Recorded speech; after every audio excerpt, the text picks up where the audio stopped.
ब्याङ्कमा हामीले नर्मली हेर्दाखेरि तपाईहरुले हेर्नु चाहिँ फिगर इपिएस हामीले कुनको राम्रो रहेछ नेभल ब्याङ्कको अब इपिएस 22.89 हामीले तीनटा कमर्सियल ब्याङ्कहरुलाई हेर्दाखेरि डिभिडेन्ड कुनको बढी रहेछ भाइ एडिपिएल को बढी रहेछ पी रेशियो भनेको एसबीआई को बढी रहेछ तर अनि एनपीएल एसबीआई की कम छ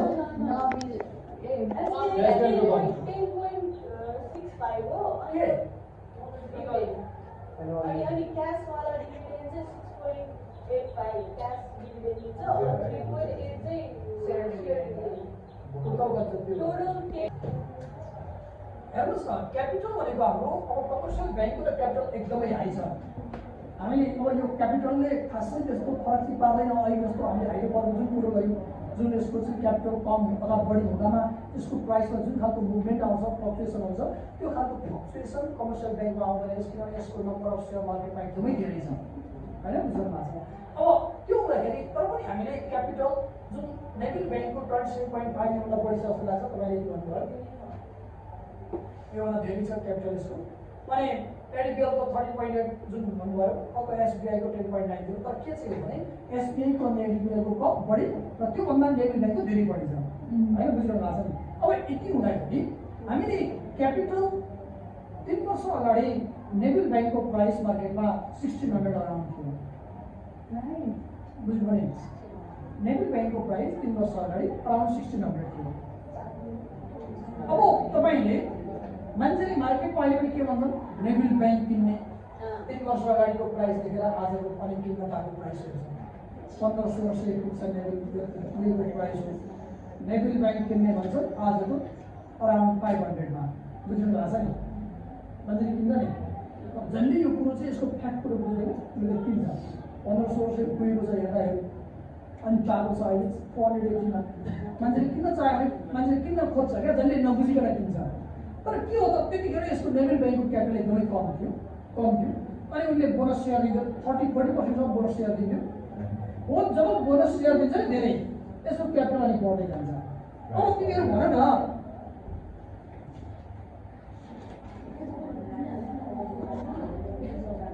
सपोज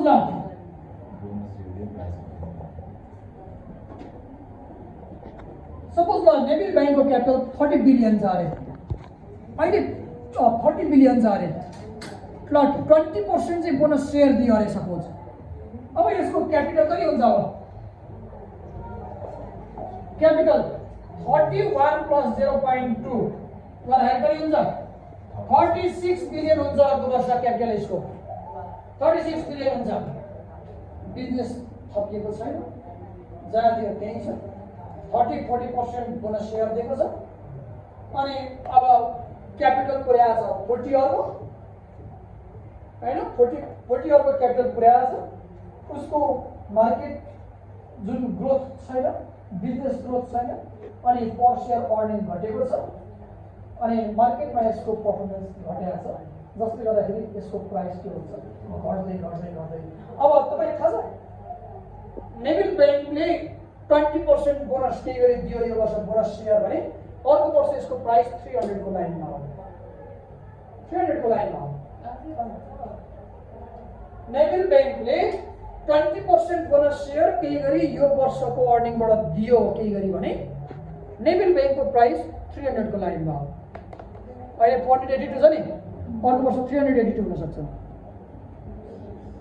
किन क्यापिटल बढाएको छ अर्निङ त्यही छ घटेन इपिएस घट्यो नि अब घट्यो जसले गर्दाखेरि हाम्रो प्राइस के हुँदै जान्छ त घट्दै जान्छ बोनस सेयर के भने क्यापिटल बढ्दो रहेछ ग्रोथ छैन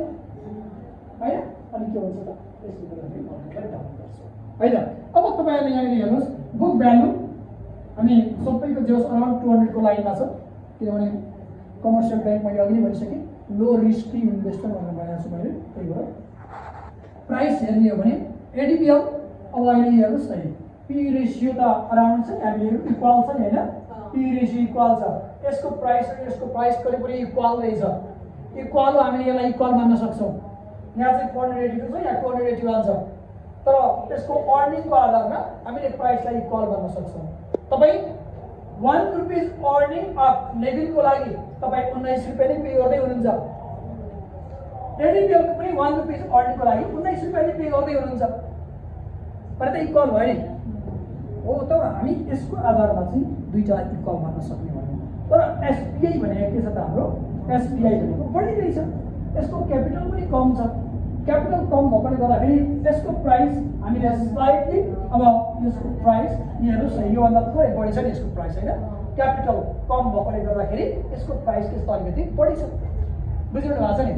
क्यापिटलले एकदमै इम्पोर्टेन्ट रोल खेल्छ नेपालको त्यो सानो फाइनेन्सियल मार्केटमा चाहिँ। तर हामीले प्रत्येक फाइनेन्सियल मार्केट बुझ्नुपर्छ। हामी तपाईँहरूलाई अब सबैले अहिले यहाँनिर डिमेट अकाउन्ट खोल्नु भएको छ, टिएमएस छ, सशङ्कर छैन, डिमेट पनि छैन, टिएमएस छैन, मेरो सेयर लिएर